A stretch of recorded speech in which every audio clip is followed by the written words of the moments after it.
Good morning, and thank you for joining us here today. We have the CEO of Ioneer, Mr. Bernard Rowe, who's going to talk about the announcement which was released on ASX this morning regarding the Rhyolite Ridge Project Reserve and Economics Update. It's a pretty significant announcement, and I'm going to hand it over to Bernard now to discuss this. There'll be room for some questions at the end of the webinar. Over to you, Bernard.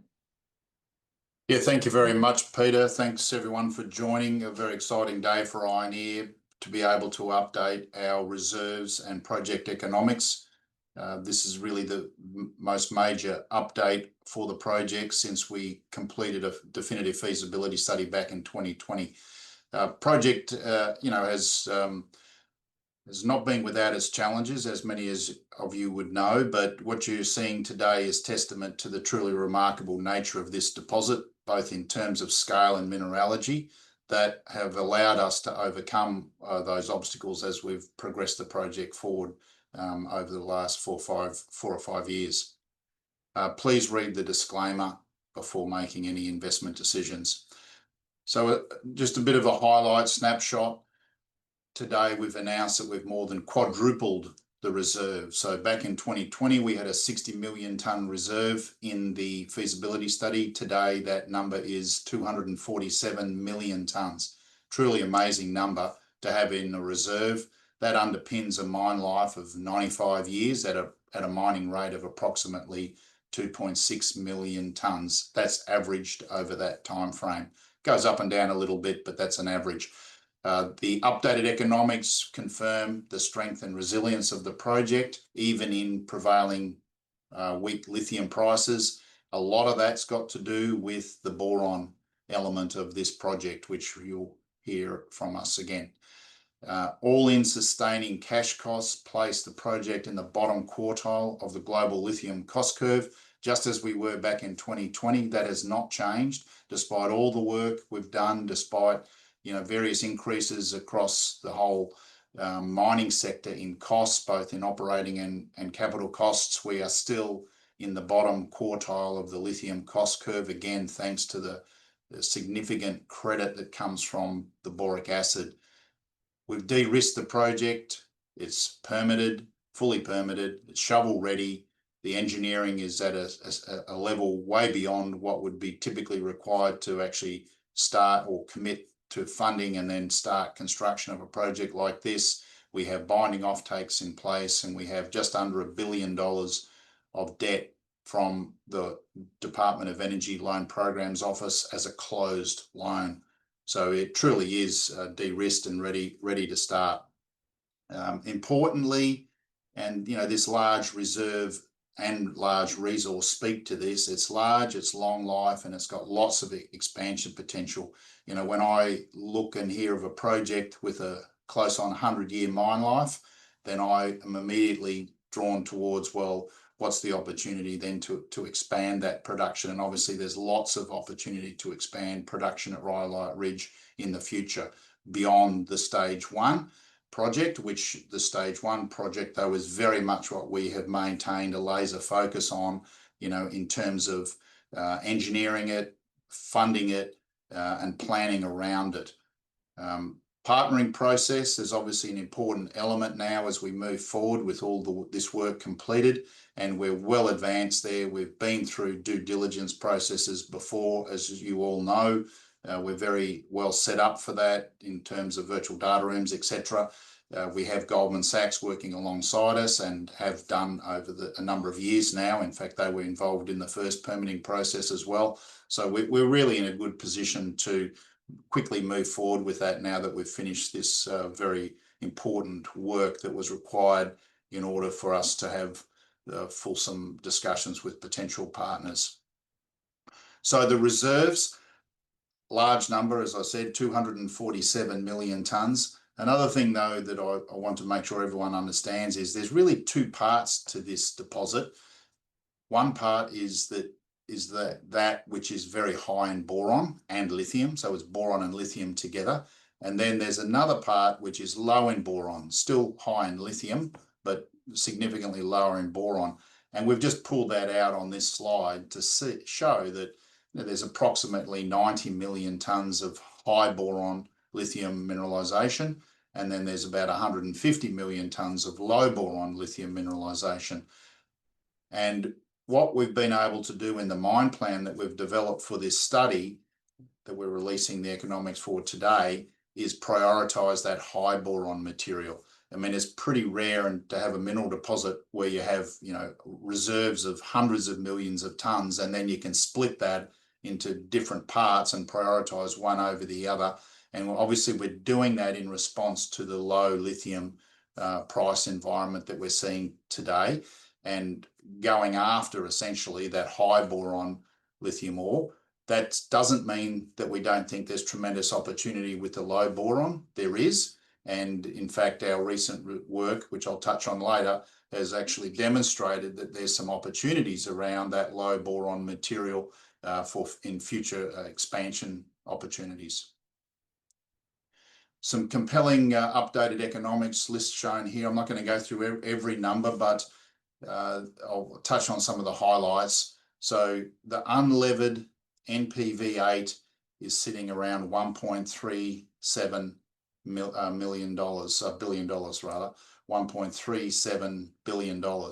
A levered number because obviously we have got the debt, so that debt from the Department of Energy, if we take that into account, increases that levered number to around about $1.47 billion.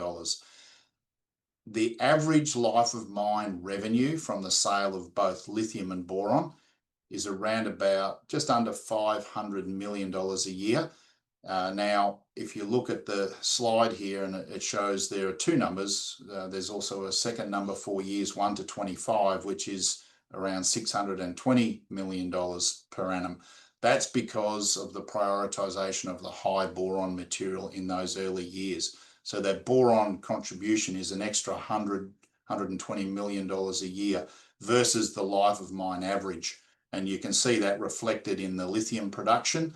Doesn't change a great deal between life of mine and years 1 to 25, but the boric acid changes a lot, and that's because the back part of the life of mine has a much reduced output of boric acid production. So we're seeing 116,000 tonnes per annum of boric acid in years 1 to 25 averaged, versus a much lower average of only 60,000 over the life of mine, given that life of mine is 95 years.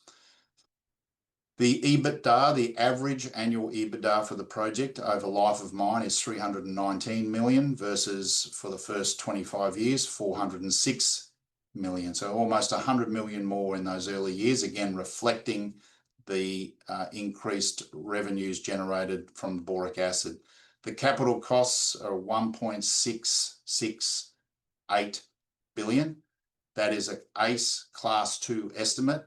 For those who are not familiar with ACE Class 2, it's a much higher level of accuracy compared to a Class 3 estimate. A Class 3 estimate is what we completed back when we finished the feasibility study, the first in 2020. Class 3 is typically what's required for an investment decision by most companies. Class 2 is typically what you do in order to for cost control and comparison of actual spends to budget, and then change management when you're actually in production or in construction rather. And so we've done that, and for various reasons we thought it was the right decision for this project. We also had the time to be able to do it while we were working through the permitting process, etc. The unlevered IRR is at 14.5%. The levered IRR, taking into account that DOE loan, is 18.3%. Payback period is 8 years. Again, remarkable for a 95-year project, and the confidence level around our estimates is at P65. So the CapEx reconciliation, many of you will recall that back in 2020, we came out with a CapEx estimate of 785 for a Class 3 estimate. Obviously, that's a long time ago now, and we've given various guidance along the way to show that that had increased, although we had not completed a full updated estimate until recently. So this waterfall just shows some of the key changes. we have not changed the flow sheet, okay? The flow sheet, the basic process is the same as it was for the feasibility study. But some of the big areas of change have been around, which is reflected there as changes of 311, relate to commitments that we had to make in order to qualify for the DOE loan. So that included using Davis-Bacon labour rates. It included US flag ships on equipment being brought in, and a number of other elements, but a lot of it did relate to that, making sure we met the conditions to qualify for the DOE loan. The equipment and material costs, if you put them, the two of them together, both the quantities and the cost of that equipment is obviously significant. That relates, a lot of that anyway, relates to pre-stripping and additional equipment required to do that pre-stripping. We moved the pit from the western side of the deposit over to the east. There was a significant amount of additional pre-stripping required. We've capitalised that, so that's in there. And then there's a lot of, because you're doing more pre-stripping, both in terms of over time and volumes, then there's also an additional need for the equipment to be able to do that. So that's captured in there. And I would also then add that through the Class 2 estimate process and various other internal reviews that were conducted, including RAM analysis and some other things that we did over time, that we also took a more conservative approach on redundancy, maintenance shutdowns, things like that, so that we actually included some additional overflow tanks, piping, things like that, so that we could shut parts of the plant down without affecting the overall running of the operation. So they're captured in there as well. So they're the big ones. And ultimately that shows you how we've gone from 785 through to 1.67 basically, with a fair part of that being escalation and contingency. Operating costs. Our operating costs are largely driven by the processing plant. You can see there's really only 14% of costs that relate to the mining operation. So really this is about the processing. And for the processing facility, which accounts for the 86%, more than half of it is actually in relation to both the supply of reagents and the transportation of those reagents. So that's a super important part of this project. And again, I'll touch on that a little later as well, in that the cost structure is very much driven by your ability to manage and optimize reagent consumption. And then obviously the transportation costs that are reflected in that. In the transportation of those reagents. And by reagents, I'm talking about sulfur for sulfuric acid, I'm talking about lime for impurity removal, and I'm talking about soda ash, which is what's added to produce lithium carbonate. The soda ash, sodium carbonate, is added at the end of the processing, and that precipitates out the lithium carbonate. So they're the three big ones, those three. Now, if we look at our all-in sustaining costs, you can see there for years 1 to 25, we're around about $5,745 per tonne of lithium carbonate equivalent. So well below the average, well within the bottom quartile, and that is because of the large contribution credit from the boric acid production, which I'll show you in a minute. But there's something around 6 tonnes of, on average, 6 tonnes of boric acid for every 1 tonne of lithium carbonate produced in those early, in that first period of 1 to 25 years. So again, an incredibly important economic driver around our costs is that production of the boron that comes with the lithium. So you can see here this is just showing the first 25 years, and you can see both boric acid and lithium product. Now, the reason why we say lithium product is that in the first 3 years, or first 2 years rather, we'll be producing lithium carbonate, and then we will install and have running in the third year a plant that can convert that lithium carbonate into lithium hydroxide. And I'll also remind you that when you convert carbonate into hydroxide, there's an approximate 10% increase in volumes, simply because lithium hydroxide has a bit less lithium in it than lithium carbonate. So what you can see here is in the first years of production, first full year of production, 2029, we're at 20,000 tonnes of lithium carbonate equivalent. And in this case, that will be lithium carbonate. And we're at about 32,000 tonnes of boric acid. So we're starting mining in an area where there's good lithium grades, but the boric acid grades are a little bit lower. And that's referring to the zone we refer to as the shelf zone over on the eastern side of the deposit. It's shallow. Lithium grades are great, but the boric acid grades are just a little bit lower. And it's got something to do with the geology and the fact that it's shallow. We typically see that the boron grades drop off as you are mining the material that's shallow and closer to the original surface. Present day surface doesn't matter, it's the original surface. But by say 2032, we're at 22,000 tonnes of lithium carbonate. Now that will be actually lithium hydroxide. So you could actually add 10% to that to see what the volume of lithium hydroxide would be. And we're at about 108,000 tonnes of boric acid. So there you can see it's sort of around that level of 5 or 6 tonnes of of boric acid for every tonne of carbonate. And it's the variation you can see is in the boric acid, the bigger green bars. That's just the zonation within the deposit. It's all high boron ore, but depending on whether you're shallow or deeper part of the deposit, depending on whether you're on the edge or in the center, you'll see that variation. And that's why it's sort of a nice, predictable and sort of smooth variation. It's the zonation through the deposit.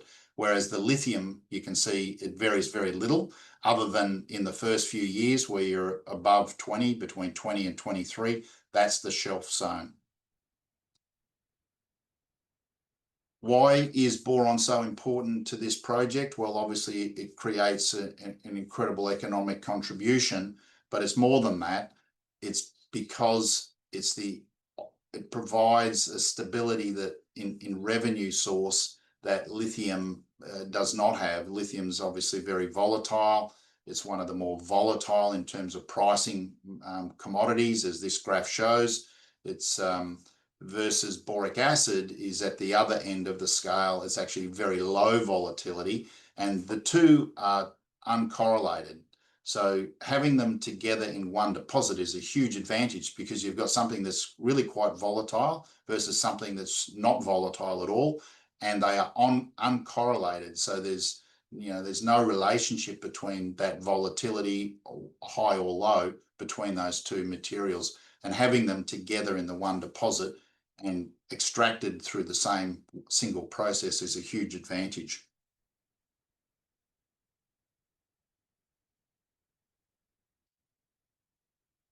The project is substantially de-risked. It's permitted. We received our full permits back in October of 2024, and that does relate back to this changed mine plan that we've announced today, because we had to move the pit from where it was back in 2020. It was on the western side of the deposit. It's been moved over to the east. It's mining a completely different part of the deposit in the early years, and that was instrumental in receiving that record of decision last year. So we've been through the permitting process, NEPA, passed all the tests that were required, including the Section 7 consultation from the Fish and Wildlife, and fully permitted. Shovel ready, 70% of the engineering design is complete. That's well beyond what's required to start construction on a project like this. It's been a very, very technically led approach. You've seen some evidence of that today in our increased level of conservatism around maintenance and redundancy and recoveries. We've actually lowered those numbers. simply because we've studied and spent a lot more time and effort on looking at all those things and taking a more conservative approach through that, including the Class 2 estimate. $200 million invested in this project to date to underpin that technically led approach. Offtakes are in place. We have signed lithium and boron offtake agreements. They are bankable binding agreements. For lithium, they are with Ford, EcoPro, Prime Planet Energy Solutions, which is related to Toyota and Panasonic, and Dragonfly, a local battery maker based in Nevada, who make batteries for mobile equipments. We've also got signed offtake and sale agreements for the boron. Low-cost debt, $996 million. That's a closed loan with the Department of Energy. We closed that at the beginning of this year.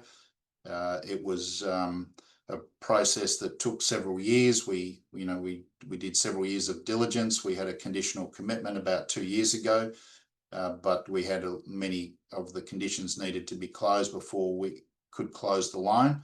And the big one, of course, was the permitting. So really having that permit in October of last year was then set in motion the final steps of closing the DOE loan. And we were very pleased that we got that done at the beginning of the year.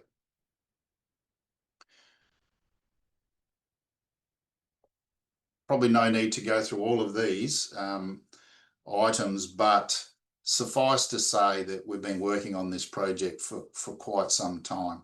We drilled the first hole back in 2016 when President of the United States was Obama. So in that period, the 8 years from then until now, we've obviously progressed this project significantly. We've also changed the name of the company and the focus of the company, etc., to Ioneer to reflect that change of focus. We started the permitting process in 2019 with baseline studies. They typically take 2 years, so that first 2 years was all about collecting baseline information. We then, of course, had a listing of Tiehm's buckwheat as an endangered species to deal with, which we were able to do by essentially moving the pit and committing to have no direct disturbance on buckwheat. The buckwheat just grows on the western side of the deposit, not over the deposit, but on the margin. So it wasn't ultimately a difficult thing to do. It just took time, and it required further drilling, and it required a new resource and a new mine plan and new reserve and new studies, etc., which you've seen the culmination of that today. The permitting after the 2 years of baselines, really the final year was the NEPA analysis through the EIS, publication of an EIS and NEPA analysis, and that culminated in the permit being awarded in October of last year. And then this year has obviously been a number of highlights that we were extremely pleased with.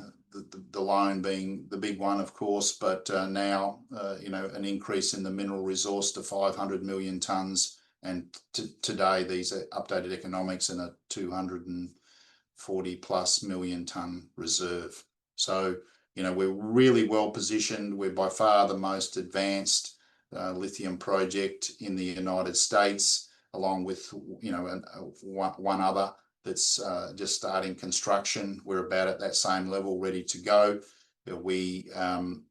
Next steps obviously are to secure the equity component required to build the project.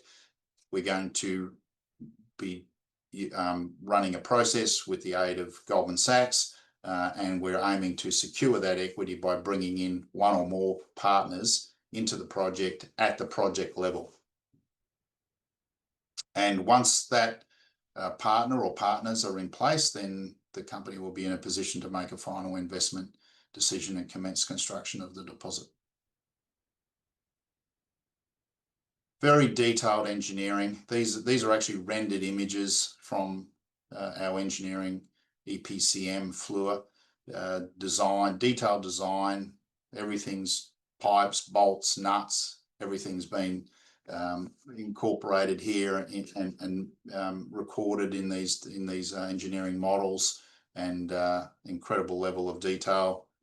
We can walk through a virtual walkthrough of the plant and look at all sorts of elements of required as you sort of do the practical design and layouts of these sorts of plants in virtual reality. Just a very quick step through of what it would look like, and an overview really of the flow sheet. And I will point out that, I said this amazing deposit. It truly is, because it's the only lithium and boron deposit with this mineralogy known anywhere in the world.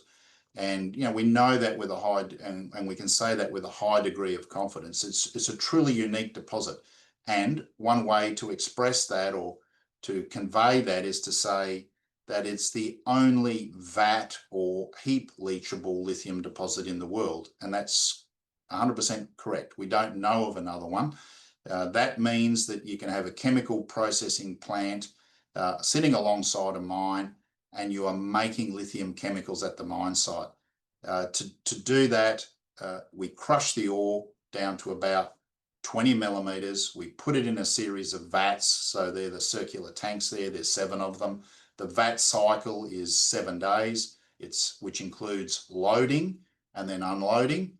It includes leaching 3 days, and it includes the washing to make sure we maximize the recovery of both the lithium and boron, and importantly, any residual acids as well.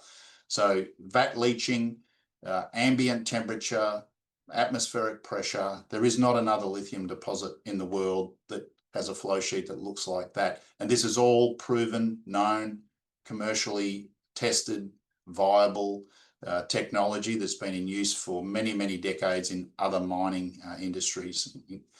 At the other key components of this processing plant are the sulfuric acid plant. So that's really that's the heart of the operation, because it generates the sulfuric acid, but it also generates heat and electricity that drives this whole thing. So there's no connection to the grid, no gas pipeline. It's all through that sulfuric acid plant and the conversion of sulfur to sulfuric acid. And then the other parts of the process at the back end are very similar to other lithium operations, including brines, where you have evaporation and crystallization. We don't have evaporation ponds, but we do evaporation. We do it in tanks, and we use the steam, the heat that comes from the sulfuric acid plant to concentrate the solutions, to drive up the level concentrations of lithium and boron in those solutions by evaporating. And then we use crystallizers to crystallize out both the boric acid, the impurities, and ultimately the lithium. So no new technology in any of this, but this is an amazing plant for an amazing deposit. Partners are shown there. Great team that have helped us and been with us for many, many years as we've developed this project. I won't go through their names, but suffice to say that there's been a tremendous team effort, very much helped and led by our EPCM Fluor. Just quickly, I mentioned the size, the scale of this deposit is something that's a real highlight. 500 million tonne resource and 240 million tonne of reserve, and this high and low boron. What optionality does that give us for the future? Well, lots of optionality. And these are some examples. We haven't costed any of these. They are not incorporated into any of the economics that we're presenting today. But basically, a couple of options would be to duplicate the stage 1 plant and just put another high boron plant in to double lithium and boron production. That's possible. Also, what's possible is to have a dedicated low boron plant where we are, instead of blending any of the high and low boron into the single plant, we actually send high boron to stage 1 plant and have a second stage or third stage where we are processing only low boron material. And that actually comes with some real advantages, which we've been working on just recently. So I mentioned the the reagents and how they drive costs. So we've been doing a lot of work, particularly in the last 12 months, on optimization around the reagents. And one of the things we've seen is that if we can reduce the leach time, okay, we use less acid, but we can what we call improve the acid yield. So that's the amount of lithium that comes with a ton per ton of sulfuric acid. So we have a given ton of sulfuric acid, how much lithium can we produce for that 1 ton? And what we've found is we can increase that amount of lithium, that yield, but by actually reducing the leach time. And if we reduce the leach time, then we have, for the same plant, the same 7 vats, that means then we have capacity to put more material through. So we can actually increase the capacity without changing the size or scale of the plant, without needing additional sulfuric acid, because that's already determined by the sulfuric acid plant. And what our test results have shown is that we can produce about between 7 and 14%, depending on which ore zone we're in, higher quantities of both lithium carbonate and boric acid.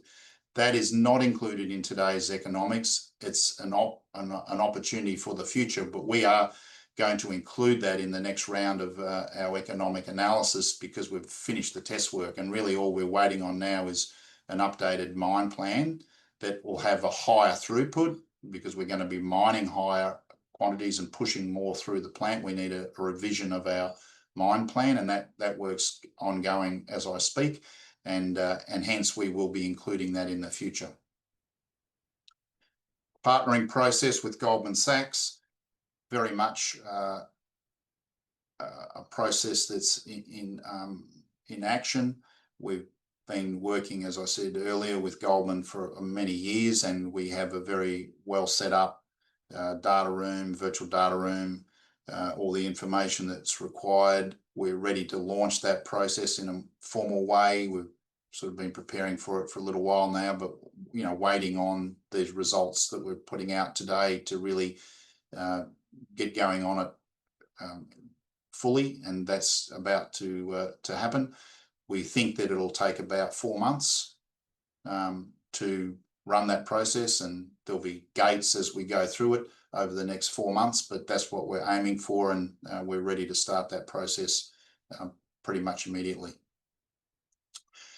So next steps: secure the equity financing to sit alongside the government debt. That's going to be the partnering process. Once that's in place, we can make a final investment decision with the equity and the debt. Construction is 36 months, including about 6 months of ramping and preparation, but it also includes long lead time. So the build time is about 30 months, but the total construction would be 36 months, including the 6 months lead up. So first production would be then 36 months from FID. And obviously we have a number of different pathways to future growth that we are evaluating. Takeaways, I think one of the big ones, I'll step through these very quickly and then take some questions, but one of the big ones to remember is where this project is and what it is. So it's in the United States. It's the largest lithium and boron reserve in the world. It's the only heap leachable, vat leachable lithium deposit in the world that we know of. And that allows us to build a lithium chemical processing plant at the mine site, something that no one has done before, and no other lithium deposits have been lend themselves to that. So, it's solving a lot of things that the US is asking for, domestic lithium production, but also downstream processing and bringing onshoring that manufacturing of the downstream lithium chemical processes. That's what this project is going to deliver for the United States. It's the unique mineralogy. It's the sedimentary lithium and boron. It means that we don't need to be sending this as a mineral concentrate somewhere else. There's an integrated mine and chemical plant. There's high recoveries. There's low energy input, small footprint, low amounts of water required to do this. And we've spent $200 million, including a pilot plant, developing, defining, testing, modifying, improving that over the last 6 years. Dual revenue, you can slice and dice that in a number of ways, but it has dual revenue. The boron is, over the life of mine, averaging around 25% of the revenue. Obviously, you've seen that can swing around depending on which part of the deposit you're mining. There's uncorrelated pricing between the two, and there's lots of synergies that come with the concept of expansion of this project with that high and low boron ore. Shovel ready, it's permitted, it's engineered, the offtakes are in place, the government debt's closed and ready to be drawn subject to the final conditions, and we have all of our water rights in place. Very robust project economics, even in times of low lithium pricing, very resilient, very low all-in sustaining costs, bottom of the cost curve, and very much expandable, as I've already described. So I'm going to take some questions.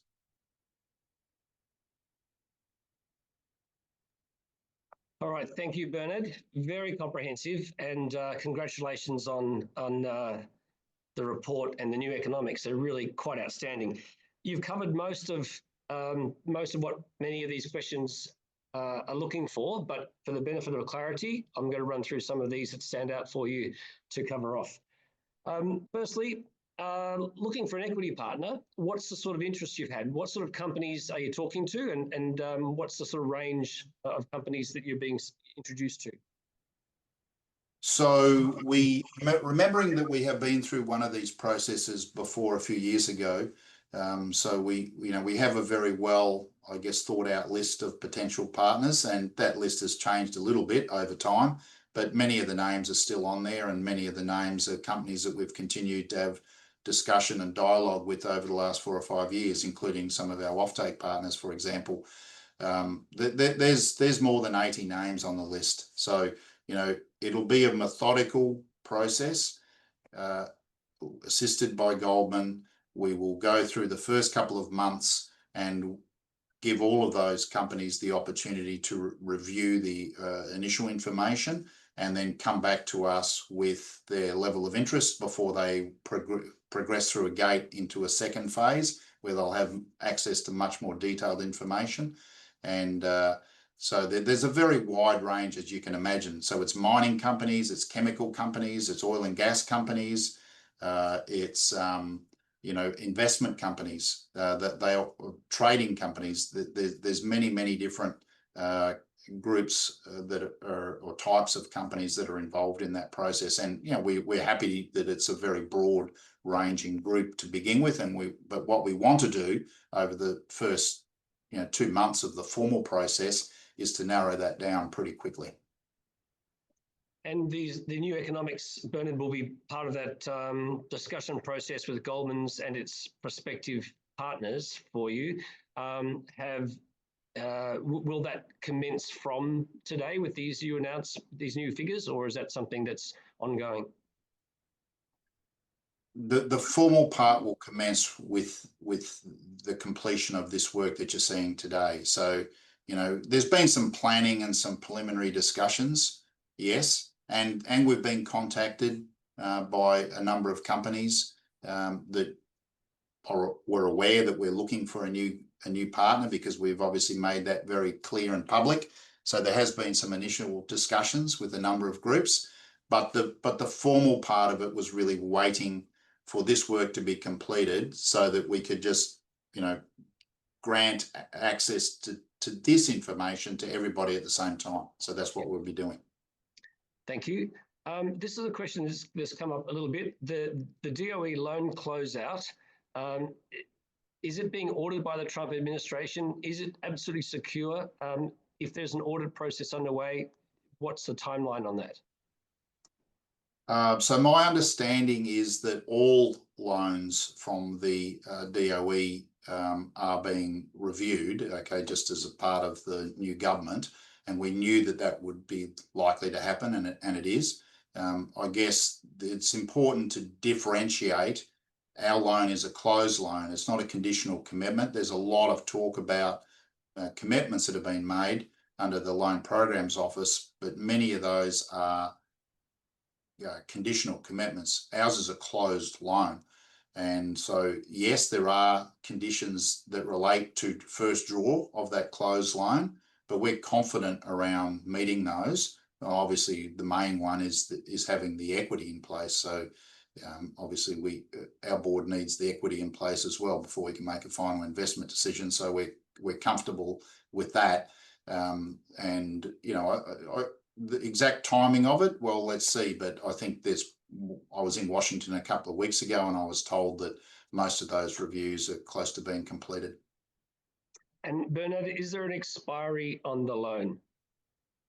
There's a first draw on the loan, and but again, that's not until it's next year, so we're comfortable that that's not a concern for us. But yes, there's a first draw date requirement under the loan.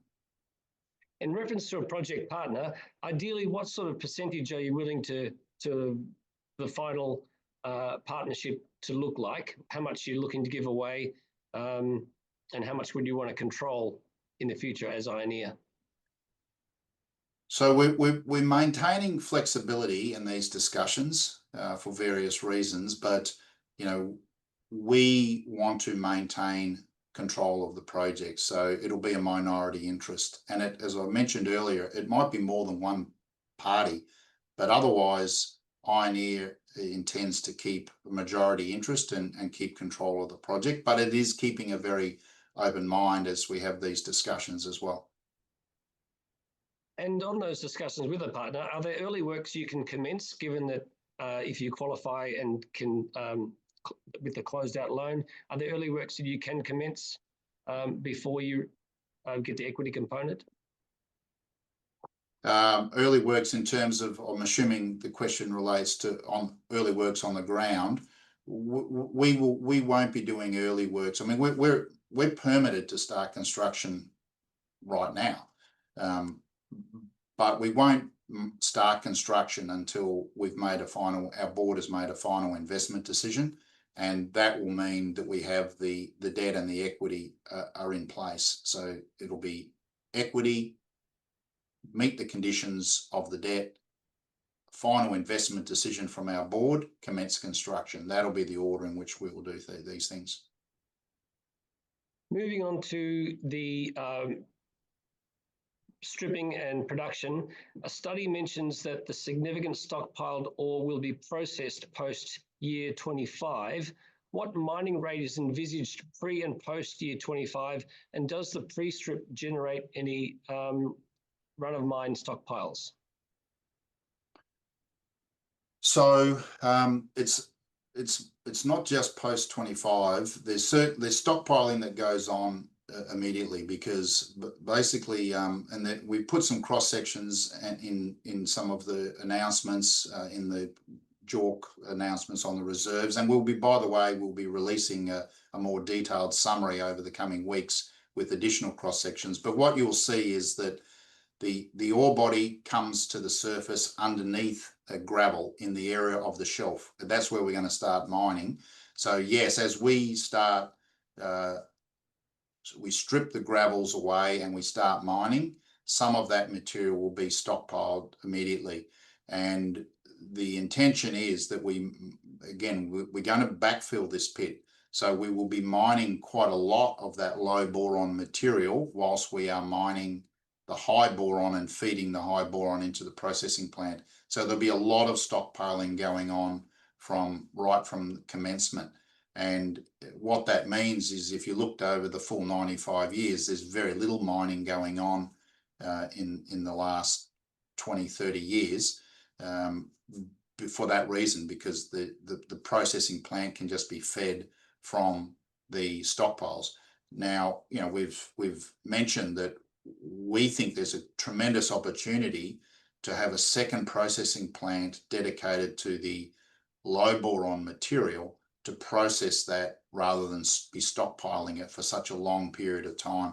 And, we've seen very encouraging results in being able to upgrade that low boron material. So whilst it has, lower boron value and lower revenue because of it, what we've found is that we can do what's called beneficiation using gravity separation to upgrade it, so we can in some cases get up to about double the grade of lithium by doing that beneficiation before we leach. So that's something we're going to continue evaluating, but we think that's a tremendous opportunity, given that so much of that material currently under this plan is stockpiled.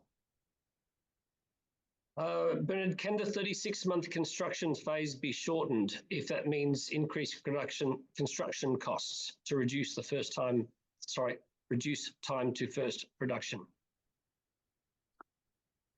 Highly unlikely. Again, given the level of detail that we've done on this project, you know, the class 2 estimate, all of the analysis that we've done, etc., it would be highly unlikely that we would be able to reduce that significantly.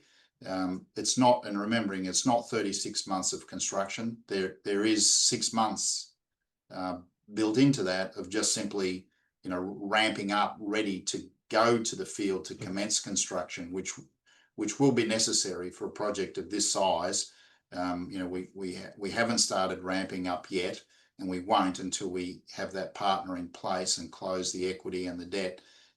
So no, I don't think there's much opportunity for a reduction of time.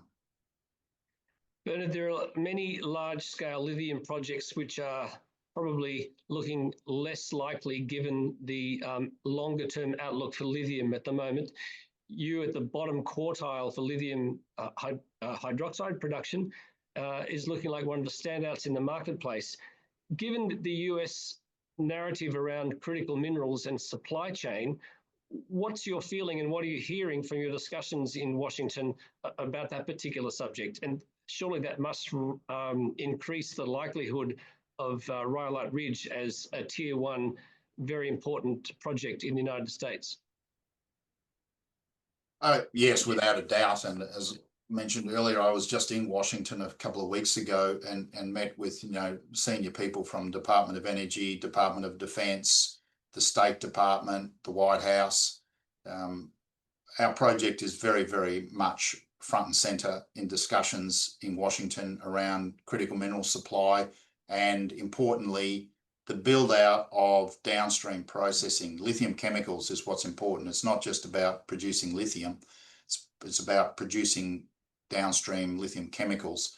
And of course, having the boron element to this project just elevates that even to a higher level, because the United States is very much a large consumer of boron. It's used in a whole myriad of applications. It's essential for everyday life. Plus it has military applications, and the US is very much aware of the restrictions in global supply of boron. It's 70+% of world's reserves are located in Turkey. So Rhyolite Ridge is a very important project for the United States, and I would say it's seen as being a very important project for the country by those government agencies and the White House. And there's definitely a very much an emphasis on critical minerals. I heard that in every meeting I went to when I was there a few weeks ago. Our project's, you know, one of the very, very few that is ready to build, is permitted, and has debt approved with a closed loan. So we're in a very, very strong position to be the critical key supplier of both these materials into the US for many decades to come. And I'm confident that we will. And located where you are, you're not in a rainforest, you're in a pretty good mining, historical mining district. You've covered off the environmental issues quite comprehensively. The transportation costs compared to other lithium projects globally would be, you know, much more reduced, and therefore and much more secure too. Yeah, that's right. I didn't really talk about logistics, but you know, I mean, this project, you know, the image you can see behind me here. Obviously, I'll stop sharing for a second, and but you know, we are in the desert. You know, it's an ideal place to build a mine, and the community, both the community of Fish Lake Valley and the tribal communities have been very, very supportive of this project all the way along. We've had very early engagement with them, and they've been very, very supportive. So yes, it's a great location for building a mine, just because of the lack of competition, I guess, for land use, etc. We've got all the water I mentioned, and that's come from the local farmers. So clearly the local farmers are more than happy for us to be there. But on logistics, so despite the fact that we're out in the desert, there's hardly anyone lives out here. We're 500 kilometres from several big ports. We're 300 kilometres from Las Vegas and Reno, where there's big railway lines. We've got very good logistics, considering how relatively remote this location is. Well, Bernard, it was a significant and comprehensive announcement today, quadrupling the reserve, a mine life of 95 years, which gives you optionality, surety, and with the closed loan, it puts you in tremendous position right now. 4 months process with Goldman Sachs will be looked on intently by the market, but if people are looking for lithium supply into the future, Ioneer has to be very much at the top of the list. So there were many questions in there today. We may not have got to all of them. People can email in to yourself or Peter at nwrcommunications.com.au to have those answered. And I think that this video will be available as a recorded product later this afternoon, which people will be able to pick up from your website or have emailed out. So in leaving the audience today, Bernard, any takeaways to leave the audience with? I think it's exciting times ahead. We've overcome the hurdles that were in front of us convincingly. We've got a much larger mine life than we had before, and yet we've had some hurdles to get over. Thank you to my team. They've done a tremendous job. I mean, they're an incredible, hardworking team, technically brilliant. And our partners, of course, alongside us. We really couldn't have got to where we are today without all of them. So thank you to them as well. And exciting times ahead. I think we are the premier lithium and boron deposit in the United States, and we'll look forward to advancing the project into construction in the near term. Thank you very much, Bernard. Thank you, everybody, for joining us. Thanks, everyone.